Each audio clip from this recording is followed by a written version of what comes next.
Neoma didn't know the man standing in the shadows of her humiliation was the Lycan king. She didn't know he'd traveled 3 days to witness this exact moment, searching for someone with nothing left to lose. And she definitely didn't know that the worst night of her life was about to become the beginning of everything. The bonfire roared at the center of Thornwood's gathering square, casting dancing shadows across 100 watching faces.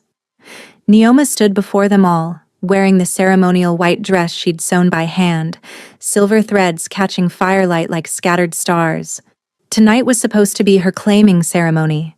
Tonight, Varen would announce her as his chosen mate, his future Luna. They'd been promised to each other since childhood.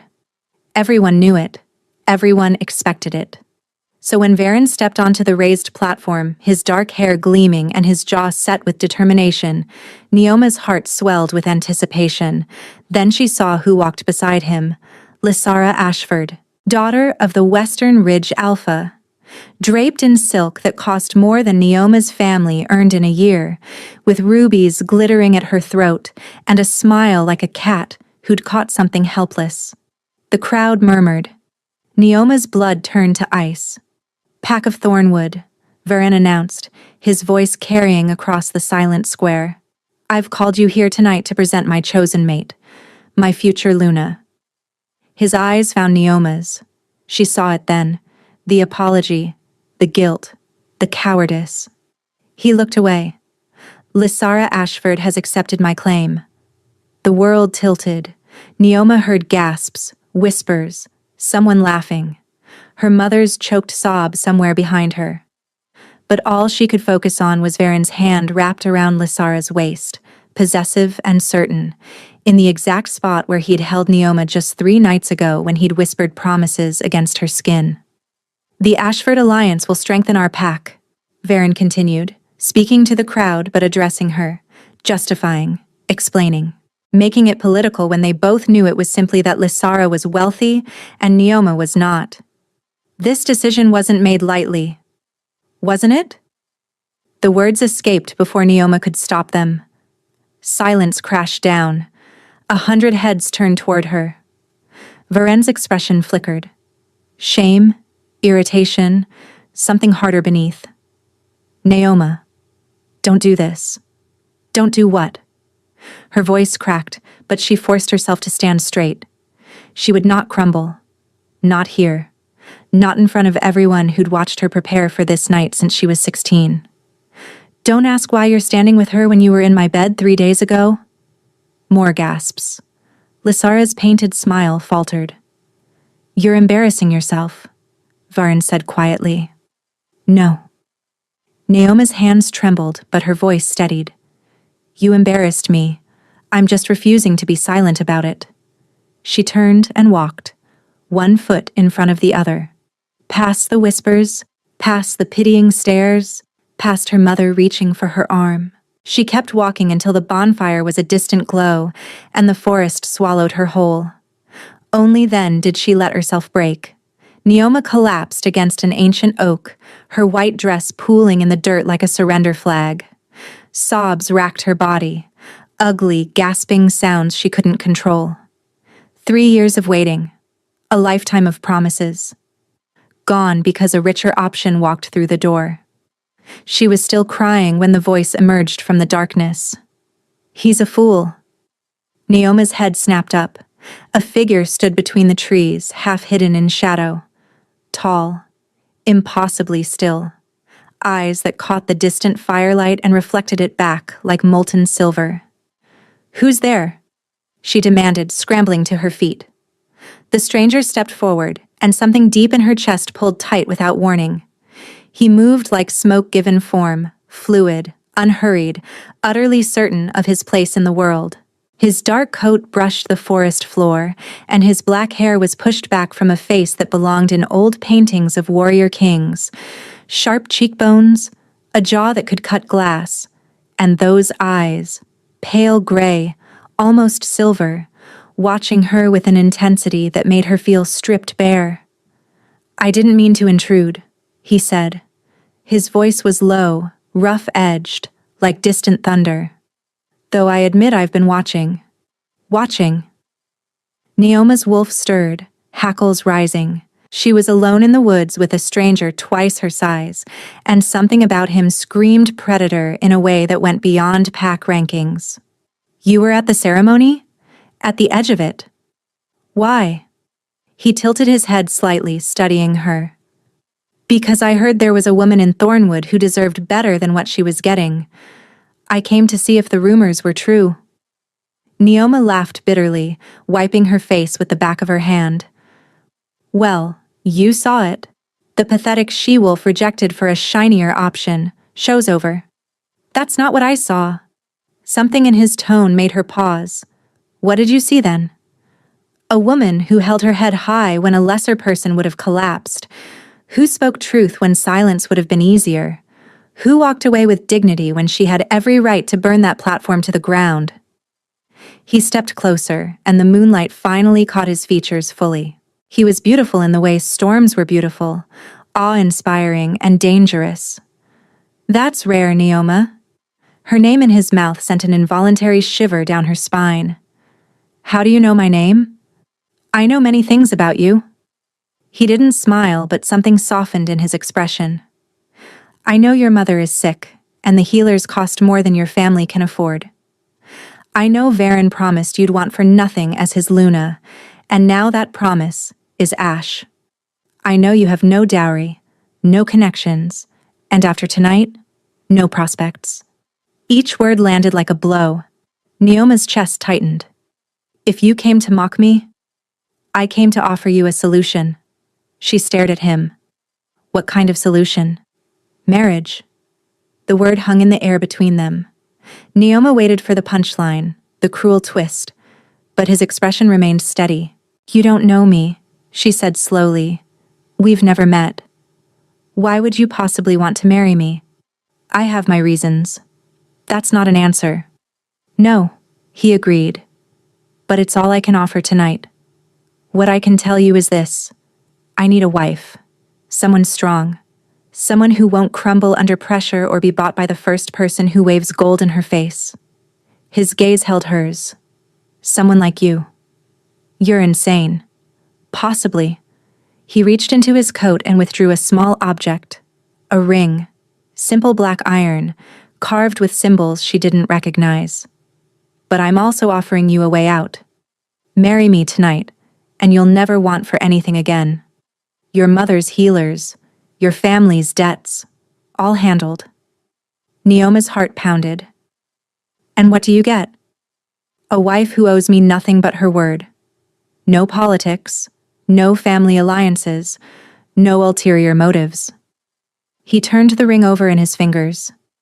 Just a partnership, freely chosen. Marriages aren't freely chosen, not for people like me.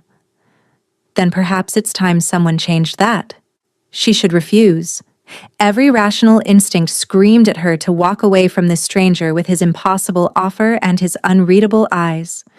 But then she thought about returning to the village. The whispers, the pity. Lysara's triumphant smile at every pack gathering for the rest of her life. And her mother, growing weaker every day while Neoma counted coins that would never be enough. If I say yes, she whispered, what happens then? The stranger's eyes gleamed. Then I tell you my name. Your name. Neoma let out a disbelieving breath. You want me to agree to marry you before I even know what to call you? I want you to choose me without the weight of what I am influencing your decision. That makes no sense. It will. He extended his hand, the black iron ring resting on his palm. Do we have an agreement? Neoma stared at the ring. Yeah, it was unlike anything she'd seen. No gemstones, no polish, just dark metal etched with symbols that seemed to shift in the moonlight. Something about it called to her, something ancient. She thought about Varen's face when he chose Lysara, the dismissal in his eyes, the way he'd calculated her worth and found her lacking. She thought about her mother coughing blood into a rag this morning, insisting she was fine. She thought about spending the next 50 years watching from the edges while someone else lived the life she'd been promised. One condition, Neoma said. The stranger raised an eyebrow. If I decide this was a mistake, if you're cruel, if you lied, if any part of this is a trap, I walk away. No consequences, no retaliation. You let me go." A flicker of surprise crossed his face. Or perhaps respect. "Agreed," he said. "If at any point you wish to leave, I won't stop you. You have my word." "Words are cheap. Mine aren't." The certainty in his voice made her pause. There was no arrogance in it, just absolute conviction. Like he'd never broken a promise in his life and didn't intend to start. Neoma reached out and took the ring. The moment her fingers closed around the iron, heat bloomed in her palm. Not painful, but intense. Like pressing her hand against sun-warmed stone. The symbols on the ring flared with pale light. "What?" she gasped. "The ring seals the vow." The stranger's voice was calm, but his eyes tracked her reaction carefully. "It's binding. Unbreakable by any force except mutual release. You could have mentioned that before I grabbed it. Would you have grabbed it if I had?" Neoma glared at him, but the warmth was already fading, settling into something that pulsed gently against her skin like a second heartbeat. She slid the ring onto her finger. It fit perfectly. "It's done," she said. "Now tell me your name." The stranger stepped closer, close enough that she could smell pine and winter air and something deeper, wilder, like the heart of a forest no human had ever touched. "My name is Calum," he said, "and I am the king of the Lycan dominion." Neoma's world stopped. Lycan, not werewolf. Lycan, the ancient bloodline, the first wolves, the ones who ruled from the northern throne and answered to no alpha, no council, no law but their own. The ones parents whispered about to frighten children into obedience. "That's impossible," she breathed. "The Lycan king doesn't travel to border packs. He doesn't marry common she-wolves in the forest?" Calum's mouth curved slightly. "Apparently, he does." He took her hand, the one wearing his ring, and lifted it to his lips. The moment his mouth brushed her knuckles, something ignited. Not just heat this time. A roaring, consuming fire that raced through her veins and crashed into her chest like a wave. Her wolf surged forward with a howl of recognition, and she felt it. A bond snapping into place, golden and fierce and utterly undeniable. Mate. Calum's eyes widened, his composure cracking for the first time. "That," he said roughly, "was not part of the plan." They traveled through the night. Calum's horse was a massive black stallion that moved like shadow over water. Neoma rode behind him, her arms wrapped around his waist, hyper-aware of every point of contact between them. The bond hummed beneath her skin, warm and insistent, making it impossible to forget what had happened in the forest. Mate. The Lycan king was her mate. And neither of them had expected it. Calum hadn't spoken since they'd left Thornwood behind. His body was rigid, controlled, like he was holding himself in check through sheer force of will. Neoma wanted to ask questions, dozens of them, but something told her this wasn't the time. Dawn broke as they crested a mountain ridge. Neoma forgot to breathe. The Lycan dominion spread before her like something from a fever dream. A vast fortress carved into the mountainside, all black stone and silver spires, with waterfalls cascading down the cliffs on either side. Banners bearing a crescent moon snapped in the wind. Below the fortress, a city sprawled across the valley, larger than any settlement she'd ever seen. "Welcome to Valdrin," Calum said. His first words in hours. "It's..." Neoma couldn't find the right word. "Home." His voice was neutral. "Or it will be." They descended into the city, and Neoma became acutely aware of every eye tracking their approach. People stopped in the streets. Merchants abandoned their stalls. Children were pulled behind their mothers' skirts. They weren't staring at Calum. They were staring at her. Whispers followed like a spreading fire. Neoma caught fragments. Common blood. Border pack. What is he thinking? And forced herself to sit straighter. She'd survived public humiliation once tonight. She could survive it again. The fortress gates opened without a word from Kailum, guards snapping to attention as they passed. Inside, the corridors were vast and cold, lit by torches that burned with an unnatural silver flame. A woman waited in the entrance hall. Tall, elegant, with steel-gray hair pulled back severely and eyes that could freeze water. "Your Majesty." Her gaze slid to Neoma, and her lip curled almost imperceptibly. "I see the rumors are true." "Lady Morvain." Caleb dismounted and helped Neoma down, his hand lingering at her waist. "This is Neoma, my wife." The words sent a ripple through the gathered servants. Lady Morvain's expression didn't change, but something hardened behind her eyes. "The council will want an explanation." "The council will receive one when I choose to give it." Caleb's tone was pleasant. The warning beneath it was not. "For now, my wife needs rest. Have the Queen's chambers prepared." Queen's chambers. Neoma's head spun. 12 hours ago, she'd been a nobody in a backwater pack. Now she was standing in a fortress, wearing an iron ring, bound to a king who'd just called her his wife in front of his entire court. Lady Morvain's gaze met hers. Cold, calculating, dangerous. "Of course, Your Majesty," she said smoothly. "Welcome to Valdrin, my queen." The title dripped with venom. Neoma smiled back, showing teeth. "Thank you. I'm sure we'll become very well acquainted." Surprise flickered in the older woman's eyes, or perhaps reassessment. The first battle line had been drawn. The Queen's chambers were larger than Neoma's entire childhood home. Vaulted ceilings painted with constellations. A bed draped in midnight silk. Windows overlooking the city below, where thousands of lights flickered like earthbound stars. A copper bathtub already filled with steaming water, rose petals floating on the surface. Neoma stood in the center of it all, still wearing her ruined white dress, and felt like a fraud. A knock at the door made her jump. A young woman entered, barely older than Neoma herself, with warm brown skin and kind eyes that crinkled when she smiled. "I'm Thessaly," she said, dipping into a curtsy. "His Majesty assigned me as your personal attendant. You must be exhausted." Exhausted didn't begin to cover it, but Neoma had learned long ago not to show weakness to strangers. "I'm fine." Thessaly's smile didn't waver. "Then perhaps you'd like to be fine in the bath? The water's still warm, and I've laid out fresh clothes." An hour later, Neoma was clean, dressed in soft gray wool, and seated by the fire while Thessaly brushed her hair. The gentle rhythm was almost hypnotic.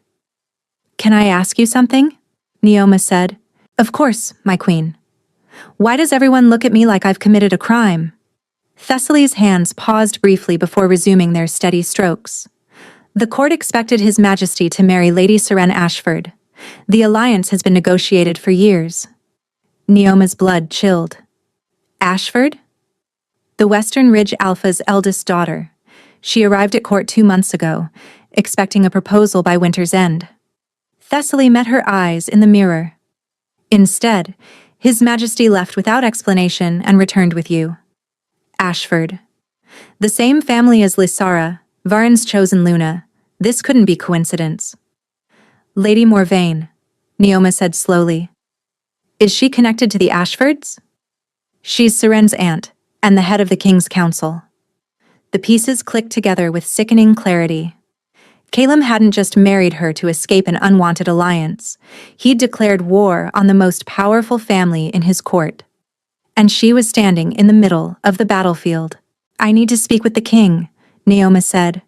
She found him in his study, a massive room lined with maps and ancient texts.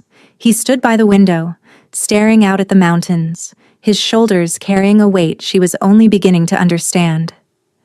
"You knew," she said without preamble. "About the Ashford alliance. About Lady Morvain. You used me to escape a political marriage." Caleb turned. In the daylight he looked tired. Shadows beneath his pale gray eyes, tension carved into every line of his face. "Yes," he said simply. I did. And you didn't think to mention that before I put on your ring? Would it have changed your answer? Neoma opened her mouth to say yes, then stopped. Would it have? She'd been desperate, humiliated, watching her future crumble. Would knowing she was a political pawn have mattered when the alternative was returning to Thornwood in shame? I deserve the truth, she said instead. All of it. Calum was silent for a long moment. Then he gestured to a chair by the fire. Sit. This will take some time. The story spilled out in pieces. The Ashford family's growing influence, Lady Morvane's stranglehold on the council, the pressure to marry Seren, a woman Calum had met twice and despised instantly, and beneath it all, whispers of something darker. Council members disappearing, loyal advisors replaced, information leaking to enemies beyond the border. Someone is moving against me, Calum said quietly. I don't know who. Not yet. But the Ashford alliance wasn't just about marriage. It was about control. With Seren as queen, Lady Morvane would have had access to everything. My plans, my secrets, my weaknesses. So you married a stranger instead. I married someone with no ties to any faction, someone who couldn't be bought or manipulated. His eyes found hers, someone I could trust. You don't know me. I know enough. He leaned forward. I know you could have groveled at Varen's feet and begged him to reconsider. Instead, you walked away with your head high. I know you could have refused my offer and faced whatever came. Instead, you took a risk on an unknown future. His voice softened. That tells me more than years of courtship ever could. That invisible thread between them tightened, warm and steady. Neoma felt it reaching for him, wanting to close the distance, to touch and be touched. She stayed in her chair. Lady Morvane will come after me, she said. Yes. And you'll protect me? Something fierce flickered across his face. With everything I have? Why? The question slipped out before she could stop it. The bond was an accident. You didn't plan for a mate. Why does it matter if I survive your court politics? Calum stood, crossing to her chair. He knelt before her, bringing them eye to eye, and the vulnerability in his face stole her breath. Because accident or not, he said roughly, you're mine now, and I protect what's mine. The words should have felt possessive. Instead, they wrapped around her like armor. Before Neoma could respond, the door burst open. Thessaly stood in the doorway, face pale with terror. Your Majesty, there's been an attack. Lord Vashon is dead, and they're saying the Queen did it. The throne room was a sea of hostile faces. Neoma stood before the assembled council, still wearing the simple gray dress, her hair still damp from the bath. Around her, nobles whispered behind gloved hands. Lady Morvane sat at the head of the council table, her expression carved from marble. Lord Vashon, a minor noble Neoma had never even met, lay dead in the eastern corridor. Poisoned, they said. And a witness had seen a woman in gray fleeing the scene. This is absurd, Calum growled. He stood beside Neoma, close enough that their shoulders nearly touched. My wife has been in her chambers all morning, Thessaly can confirm. A servant's word against a nobleman's murder? Lady Morvane's voice was ice. Forgive me, Your Majesty, but the council requires more substantial evidence. What evidence? A woman in gray? Neoma stepped forward, and the whispers died. Half the servants in this fortress wear gray. You have no weapon, no motive, and no proof of anything except that someone wants me gone. Bold words, Lady Morvane said, from a woman who appeared out of nowhere and married our king within hours. Bold accusations from a woman whose niece was supposed to be wearing this ring. The silence that followed was deafening. Lady Morvane's composure cracked, just a flash of fury before she smoothed it away. But Neoma had seen it. So had Calum. Enough! The king's voice cut through the tension like a blade. My wife is not a murderer. This investigation will be conducted properly, and until then, no one— His gaze swept the council. Will speak another word against the queen. The council dispersed in sullen silence, but Neoma caught the looks they exchanged, the subtle nods and knowing glances. This wasn't over. It was barely beginning. That evening, Caleb found her on the balcony outside her chambers. Neoma stood at the railing, watching the sun sink behind the mountains, painting the sky in shades of blood and gold. She didn't turn when he approached, but the bond told her exactly where he was, 3 feet behind her, close enough to touch, holding himself back. "You handled the council well," he said. "I've had practice with hostile crowds." Thornwood? Life. She finally turned. He'd changed from his formal clothes into something simpler. Dark trousers, a loose linen shirt that exposed the hollow of his throat. He looked almost approachable, almost human. "I'm sorry," Caleb said, "for dragging you into this. I thought I could keep you separate from the politics, at least for a while. I was wrong. Would you do it differently? If you could go back?" He considered the question seriously. "No, but I would have warned you better." "Would I have believed you?" "Probably not." A ghost of a smile crossed his face. "You're stubborn." "I prefer determined." The smile faded, replaced by something more intense.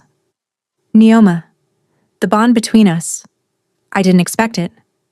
I want you to know that whatever happens, I won't use it to trap you. If you want to leave, if this becomes too much, I'll find a way to release you from the marriage. Politics be damned." She studied him. This impossible man who'd offered her freedom twice now when he had every reason to hold tight, who knelt before her in his own study and called her his, who stood between her and an entire court of enemies without hesitation. "What if I don't want to leave?" she whispered. Caleb went very still. "Then I would be grateful." "Just grateful?" His control slipped. She saw it in the way his hands clenched at his sides, the way his breath came harder, and the way his silver eyes turned molten with restrained hunger. "No," he admitted roughly, "not just grateful." Neoma closed the distance between them. She'd spent her whole life waiting for Varen to claim her, waiting for her life to begin, waiting for someone to choose her. She was done waiting. She rose on her toes and kissed him. Caleb made a sound like something breaking. Then his arms came around her, lifting her against him, and he kissed her back, with 3 days of restraint shattering all at once. His mouth was hot and demanding, his hands tangled in her hair, and the bond between them roared with triumph. When they finally broke apart, both gasping, his forehead pressed to hers. "Stay," he breathed. "Not because of the ring or the bond or the politics. Stay because you want to." Neoma touched his face, tracing the sharp line of his jaw. "Ask me again when this is over," she said. "When the council is handled and I'm not accused of murder and we can think clearly." "And if I can't think clearly around you?" She smiled. "Then we'll figure it out together." He kissed her forehead, soft and reverent, and she let herself believe, just for a moment, that this impossible thing might actually work. 3 days passed in a blur of investigations and tension. Lord Vashan's murder remained unsolved, but Neoma noticed the whispers shifting. Fewer accusations, more curiosity. She'd stood her ground in the throne room, and the court was reassessing. But Lady Morvain hadn't made another move, and that worried Neoma more than open hostility. "She's planning something," Neoma said, pacing Caleb's study. "She wouldn't go quiet unless she had a bigger play." Caleb watched her from behind his desk, his gray gaze tracking her movements. "I have people watching her. Every meeting, every message, every visitor. And? Nothing unusual. She attends council sessions, takes tea with the noble ladies, and retires early." He frowned. "It's too clean." "Exactly." Neoma stopped pacing. "She framed me for murder within hours of my arrival, That's not the work of someone who waits patiently. A knock interrupted them. Thessaly entered, her face troubled. Forgive the intrusion, your majesties, but I found something. She placed a folded parchment on the desk. Hidden in the servants' quarters, the messenger who delivered it was paid to burn it after reading, but he got drunk and forgot. Caleb unfolded the letter. The seal was unmarked, but the handwriting matched correspondence he'd seen from Morvaine's private secretary. As he read, his expression hardened to stone. "What is it?" Neoma asked. He handed it to her wordlessly. The message was brief, written in coded phrases that took her a moment to decipher. But the meaning was clear enough. The wolf must fall at the winter summit. Ensure the border packs are positioned. Once the throne is empty, our candidate ascends. The winter summit, Neoma breathed. That's in 4 days. Every alpha in the realm will be there, including me. Caleb's voice was deadly calm. They're planning to assassinate me in front of the entire wolf nation. And blame it on the border packs. Neoma's mind raced. Civil war. The Dominion tears itself apart while Lady Morvaine installs whoever she wants on the throne. Seren Ashford, most likely, with Morvaine as regent. Caleb stood, his chair scraping back. I need to cancel the summit. No. The word came out sharper than Neoma intended. If you cancel, they'll know you're onto them. They'll disappear, regroup, and try again when you're not expecting it. So what do you suggest? Walk into a trap? Spring the trap on your terms? Neoma moved to the desk, studying the letter again. They expect you vulnerable, unsuspecting. What if you're neither? Caleb's eyes narrowed. You want to use the summit as bait. I want to end this, permanently. She met his gaze. You said someone was moving against you. Now we know who. We have 4 days to gather evidence, position allies, and catch Lady Morvaine in the act. It's too dangerous. It's the only way. Neoma took his hand, feeling the connection flare at his touch. You married me because you needed someone who couldn't be bought or manipulated. Trust me now. Caleb was silent for a long moment. Then his fingers tightened around hers. If anything goes wrong, it won't. If it does, he insisted, you run. You don't look back. You don't try to save me. You get out and you survive. I'm not going to promise that. Neoma. No. She stepped closer, her free hand pressing against his chest, feeling his heart pound beneath her palm. You don't get to protect me and forbid me from protecting you. That's not how this works.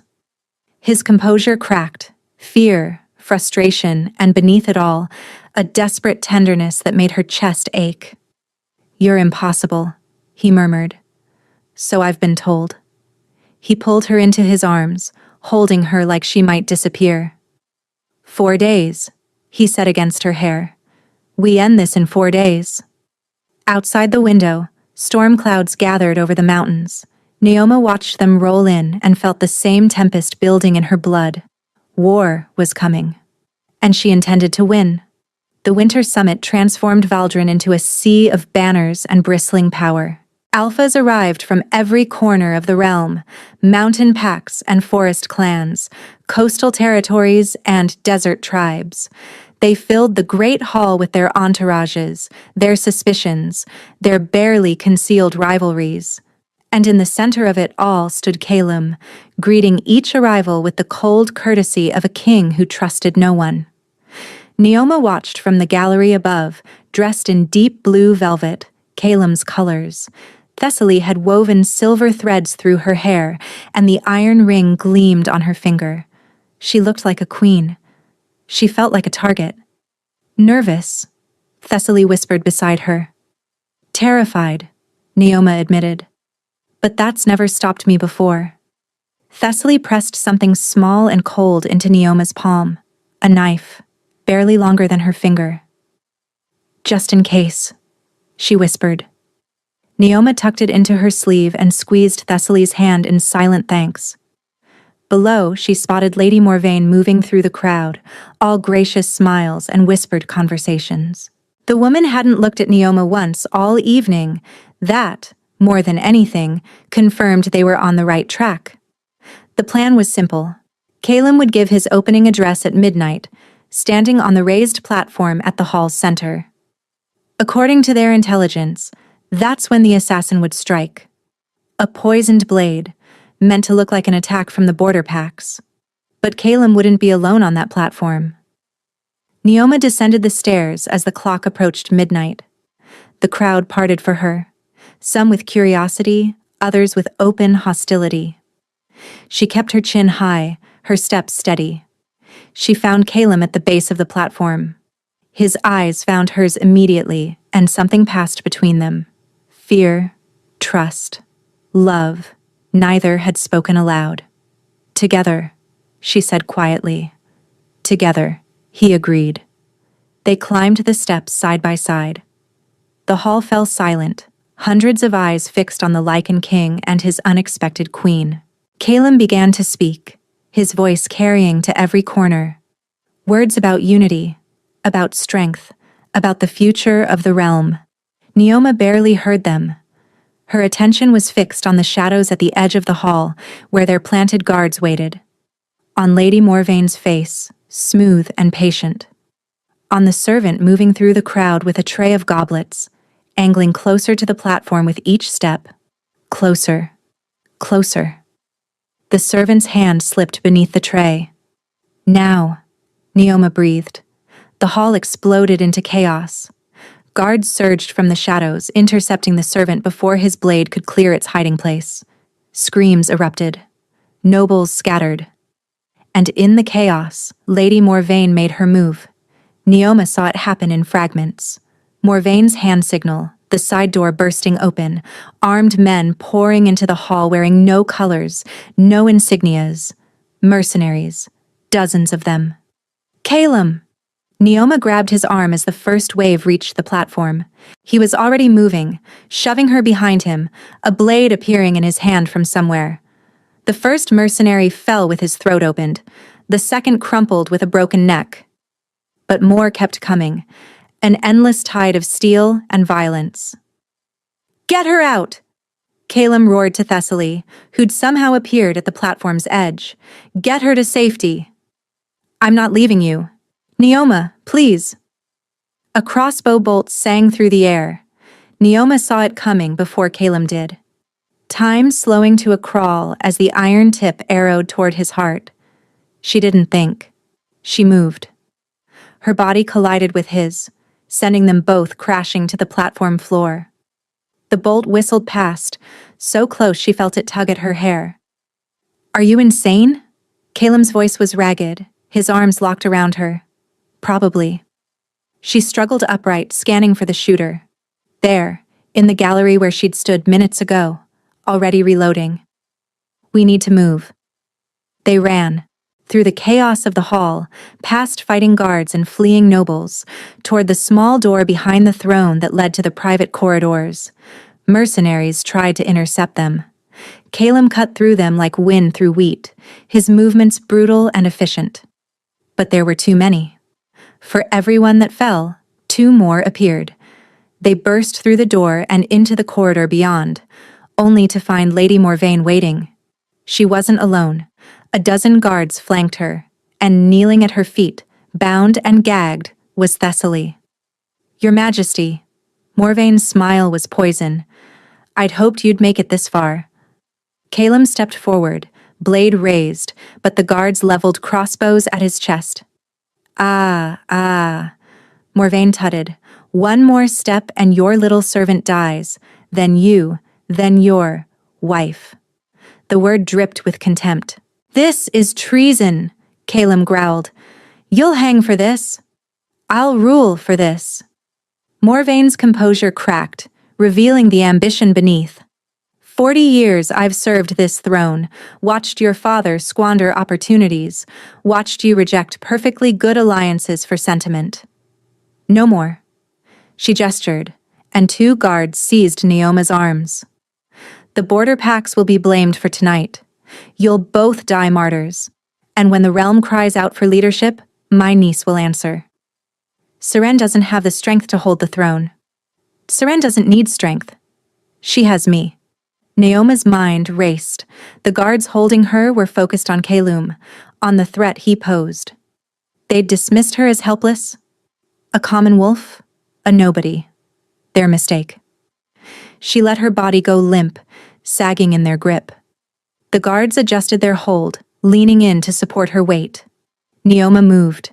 She slammed her head back into the first guard's face, feeling cartilage crunch, twisted free of the second's grip, and drove her elbow into his throat.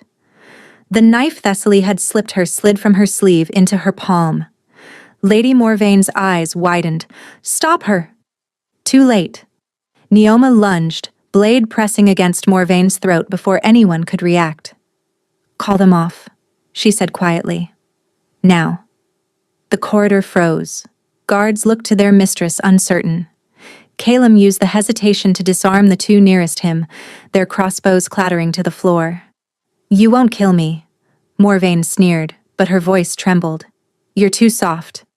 You framed me for murder, tried to kill my husband, threatened the only person in this castle who showed me kindness." Neoma let the blade bite deeper, a thin line of blood welling up. "Tell me again how soft I am." Morvaine's composure shattered. "Stand down," she whispered. "Stand down." The guards lowered their weapons. Kalum bound Morvaine's hands himself, his face carved from granite. "Take her to the cells," he commanded, "and find every mercenary in this castle. I want them alive if possible, dead if necessary." As the guards dragged Morvaine away, Neoma's knees buckled. The knife slipped from her fingers, clattering against the stone floor. Kalum caught her before she fell. "You saved my life," he said, wonder in his voice. "You would have done the same." "That's not—" He stopped, seeming to struggle for words. "You could have run. When the fighting started, when Morvaine had us cornered. You could have saved yourself." "No." Neoma touched his face, smearing blood she hadn't realized was there. "I couldn't have." Understanding dawned in his storm-colored gaze. The bond between them sang with certainty, and she knew he felt it too.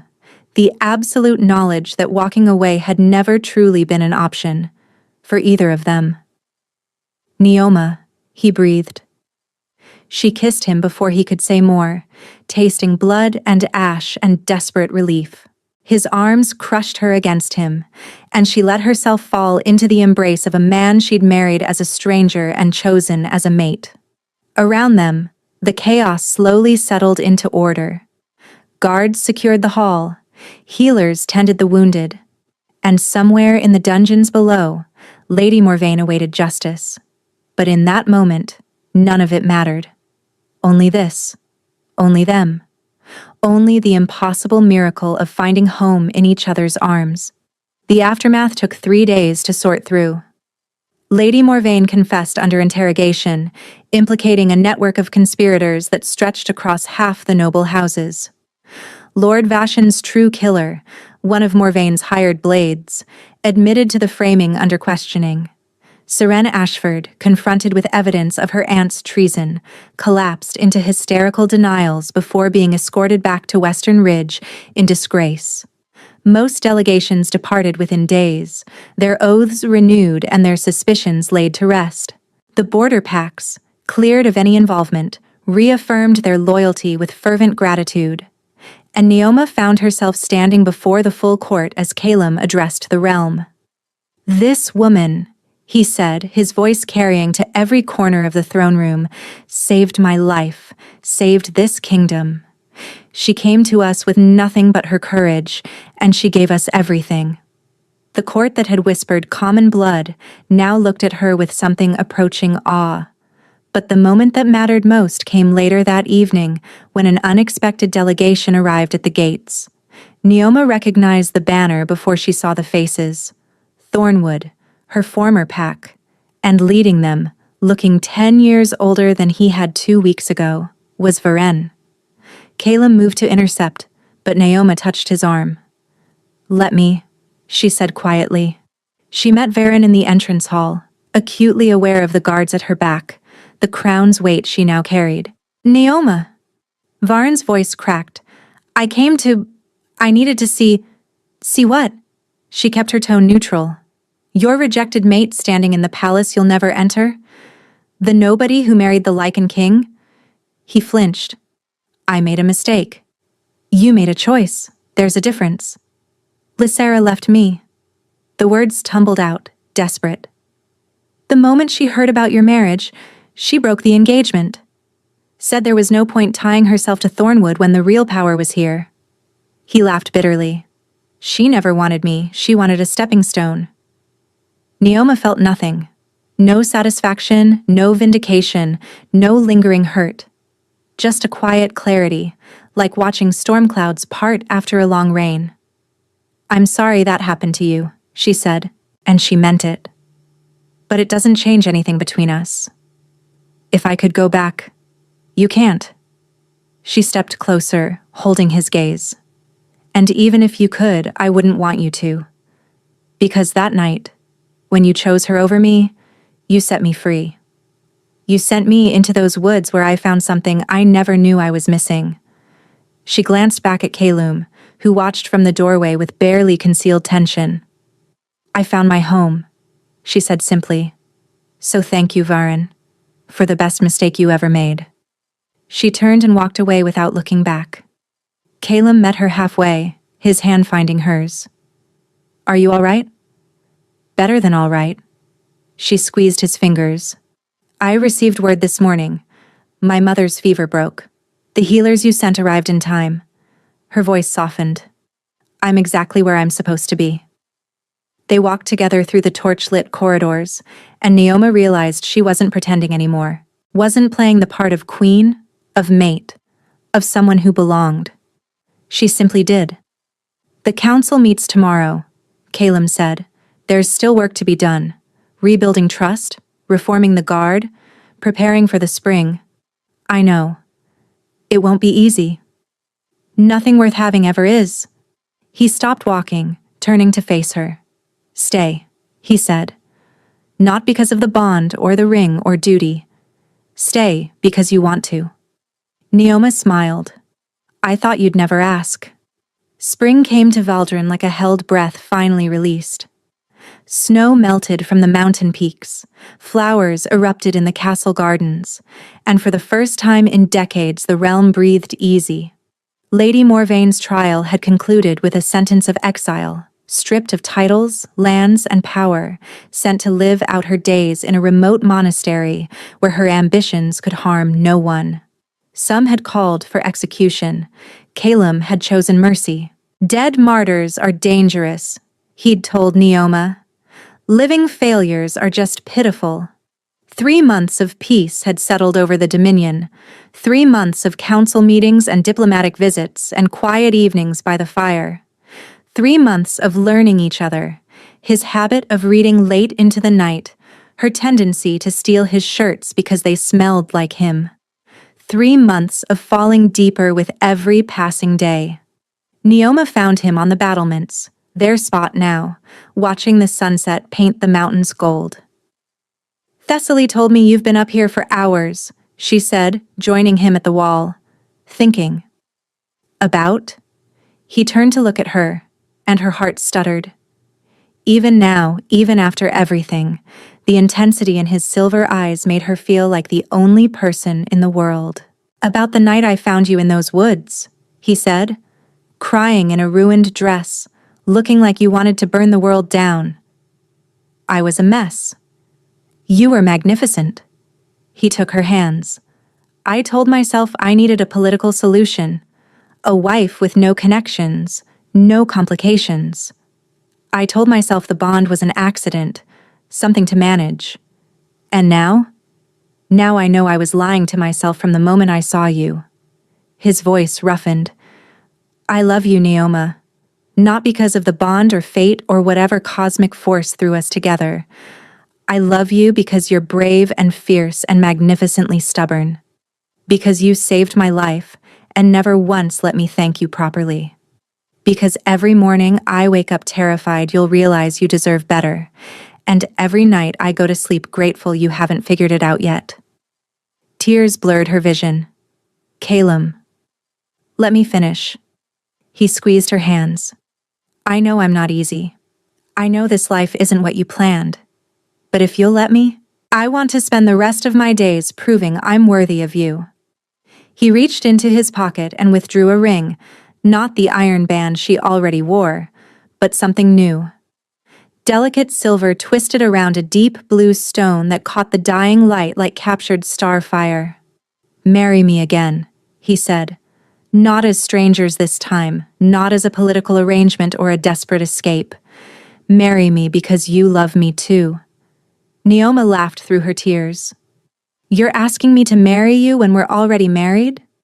I'm asking you to choose me, the way I choose you, every day, for the rest of our lives. She pulled him down and kissed him, pouring everything she felt into it.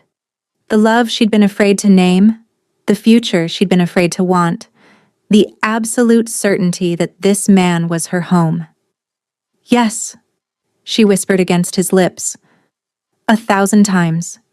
Yes.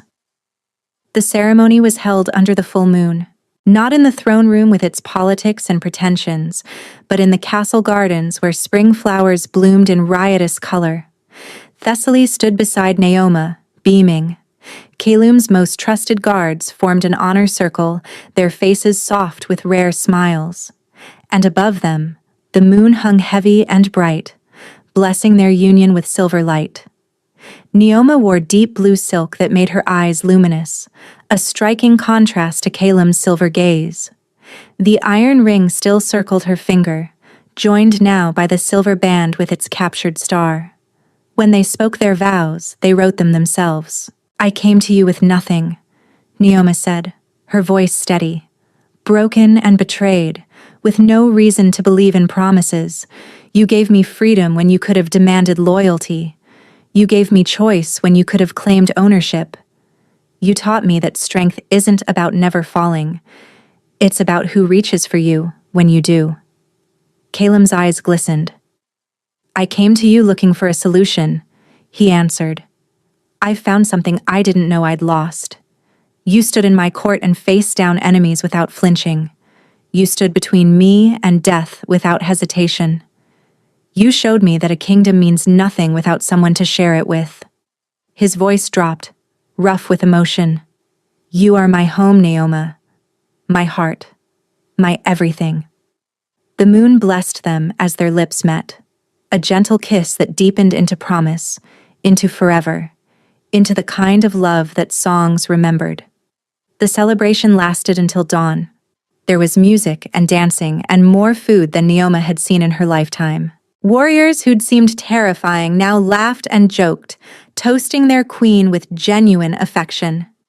Thessaly pulled Neoma onto the dance floor and spun her until they were both dizzy and gasping with laughter. Later, much later, Calum carried her to their chambers. I can walk, she protested, though she made no move to escape his arms. Humor me. It's tradition. Whose tradition? Mine. Starting now. She laughed and let him carry her across the threshold into the room that had become theirs, into the life she'd built from ashes and stubbornness and one impossible night. He loved her slowly, reverently, as moonlight spilled across their bed. And she loved him back with everything she had. No more holding back. No more fear. Just two souls finally, fully choosing each other. Afterward, tangled together in silver sheets, Neoma traced the lines of his face. Tell me something, she murmured. Something I don't know. Calum smiled, that rare, unguarded smile she'd learned to treasure. That night in the woods, when I first saw you crying in that dress, I almost walked away, told myself you were too broken, too complicated, too much. What changed your mind? You looked up. And even through the tears, even through the pain, there was fire in your eyes. He kissed her softly. I knew right then that you weren't broken at all. You were just waiting to burn. Neoma smiled against his mouth. She thought about the woman she'd been, standing in a ruined dress, watching her future crumble, believing she had nothing left. That woman hadn't known what was coming. Hadn't known that rejection was just redirection. That endings were sometimes beginnings in disguise. He'd been a stranger in the shadows, offering impossible choices. Now he was her husband, her king, her home. Fair trade, she whispered, echoing a thought she hadn't known she was holding. Calem's arms tightened around her. What is? She smiled, watching dawn break over the mountains through their window. Everything. Where are you listening from? Let me know in the comments. I love hearing from you. And if this story touched you, please subscribe. It's free, and it helps more people find these tales.